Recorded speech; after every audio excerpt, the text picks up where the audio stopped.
Well, hello there to all my physics pals. Paul Lake here, and I've got an interesting physics problem to solve this time. We are very little math in this. We're going to use graphical methods to add a series of displacement vectors. And it's good to know how to add vectors together, how to make a scale drawing and so on, so that you can check your work when you're adding vectors analytically. And I think that's kind of the purpose of this problem, is to give you practice doing that. So let's read the problem. It says a roller coaster car moves 200 feet horizontally, then rises 135 feet at an angle of 30 degrees above the horizontal. It then travels 135 feet at an angle of 40 degrees downward, or downward from the horizontal. Determine the total displacement of the car from its starting point using graphical methods. Okay. And of course, you should be familiar with adding vectors. Basically, you're going to hook them up head to tail and see what you get. That's how it works. Okay, so given. Now I'm going to write these kind of I'm going to sketch it first. I'm going to write down what's given around a sketch. So the first displacement is 200 feet horizontally. So I'm just going to draw 200 feet. Maybe that's 200 feet. I'm going to call that 200 feet, and it's horizontal. So this is just a sketch. I'll come up with a scale. That's why I got this graph paper here. I'll come up with a scale in a minute. So this is 200 feet. And then coming off from that, our next displacement is 135 feet, but at an angle of 30 degrees above the horizontal. So here's the horizontal, and here's 30 degrees. Now, if this is 200 feet, 135 feet, where it's going to be about like that long from here to here. And remember, this part is just a sketch. So it doesn't have to be that accurate. 135 feet. And see, when you add vectors together, see how I took this second vector and I put the tail of the second vector and I hooked it up to the arrow or the head of the first vector. Now the third vector is again 135 feet, but at an angle of 40 degrees downward. So let's draw a horizontal, and then 40 would be something like that. Now 135. I don't know, it might be something like that.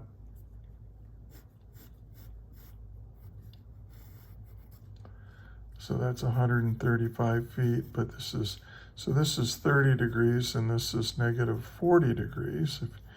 And then, so we can see that, what's this this is gonna be my answer.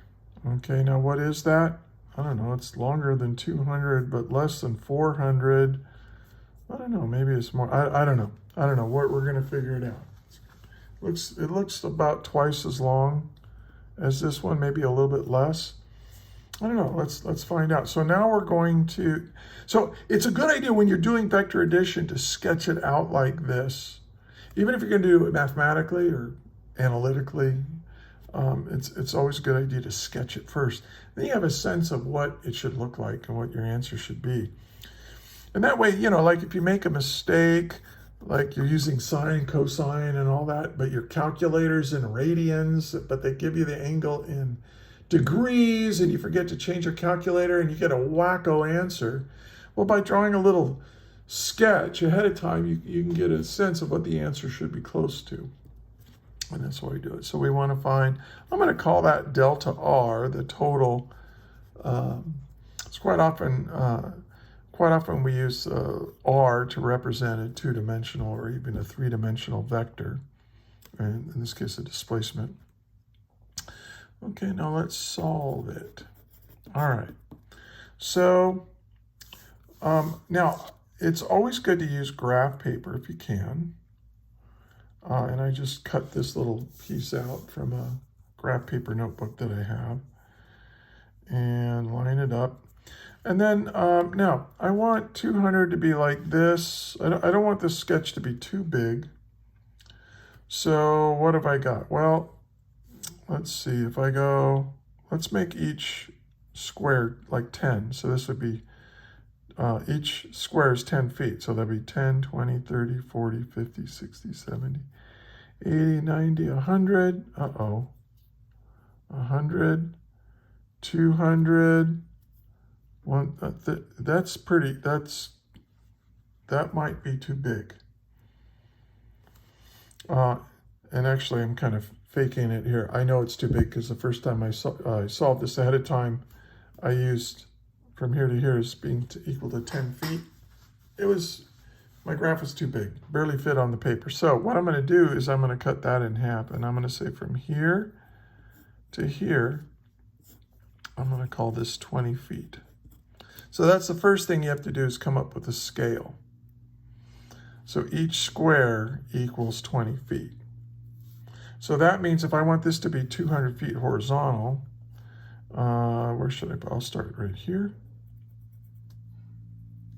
So 20, 40, 60, 80, 100, 20, 40, 60, 80, 100. So that's 200 total.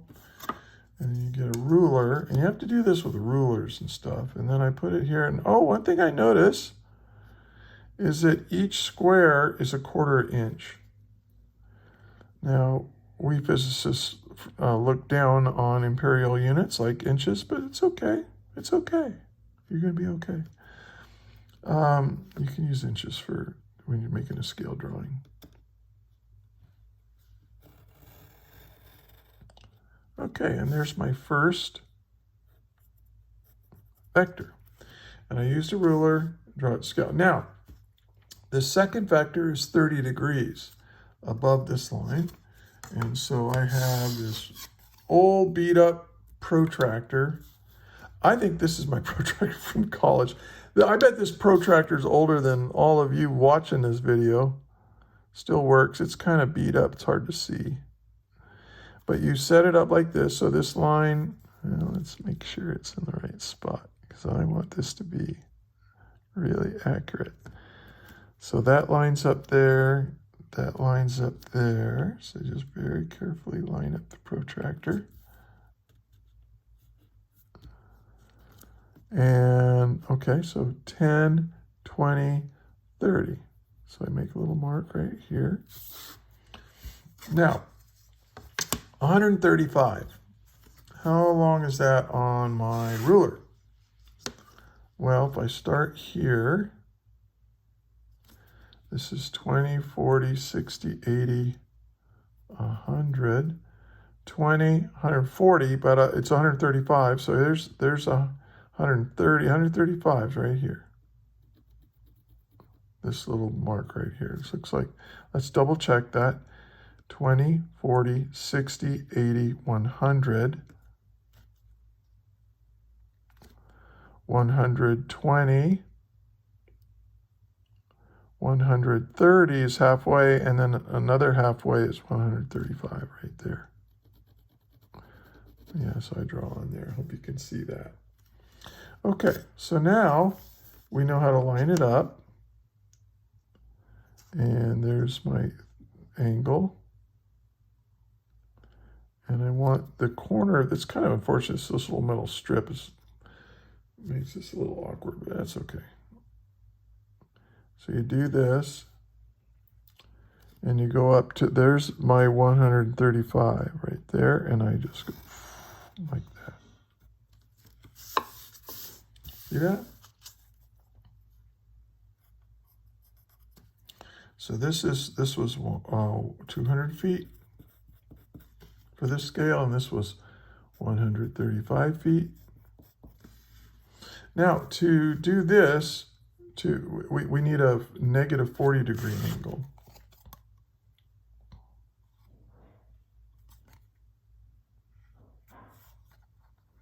Let's see, oh, it's backwards. Here we go. There we go. So to turn it upside down, and I put the little, see that little center thing right there? I want to put that right on the dot. And then I just got to make sure that the protractor is parallel to the lines on the paper. See this edge? And that looks pretty parallel to me. That looks good.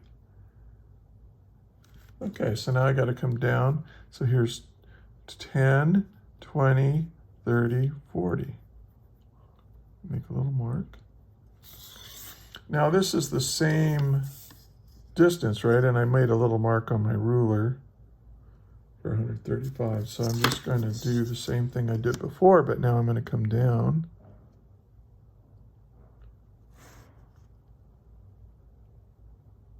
And you just got to be really careful.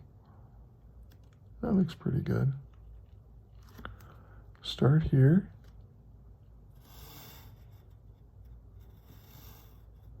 And there we go. All right. And so there's my, so this is where I ended up. So the roller coaster went like this, and then it went up like this, and then it went down like this. So this is where it ended up. And so, so it's total displacement is from where it started to where it finished. And always good to put little arrows on there. All right. So let's do that. Let me draw, and I can use the other side of this here. So this is my answer that I'm going to draw right here. And then I'll need to measure it. Okay.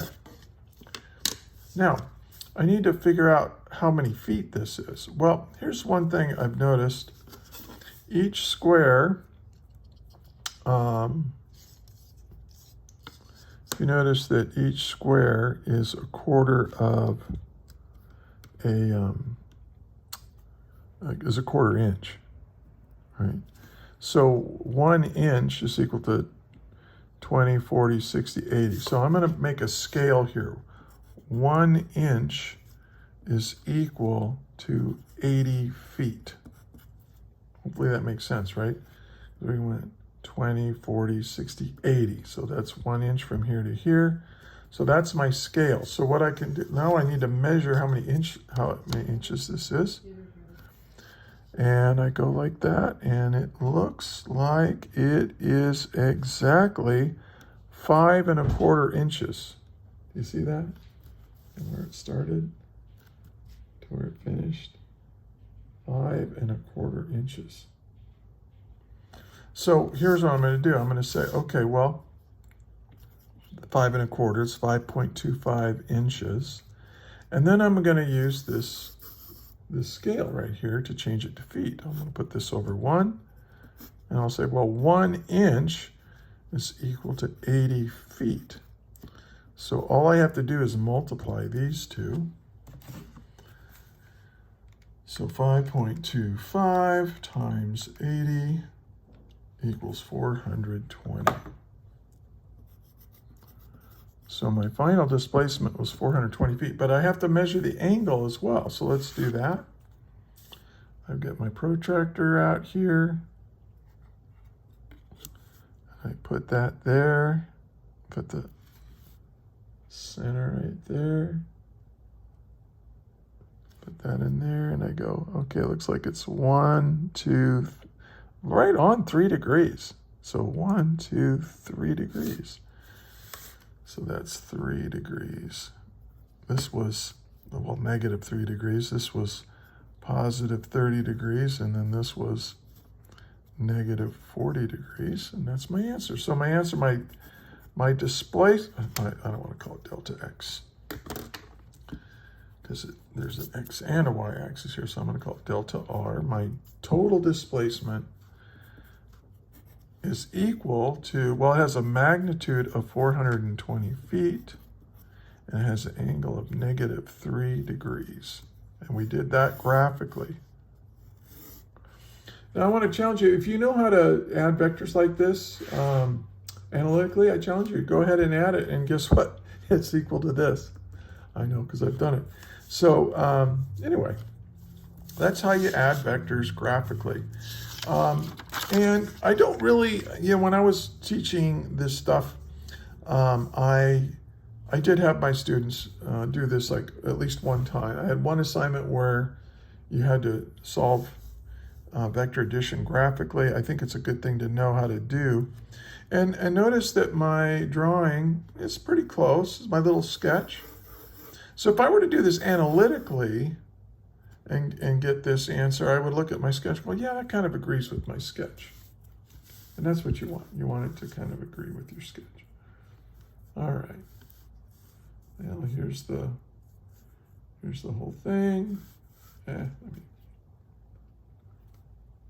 If you found this helpful, please give it a like, subscribe, share it with your friends, share it with your teacher, and yeah, I'll see you in the next video. And until then, thanks for watching, and may the net force be with you always. That is all.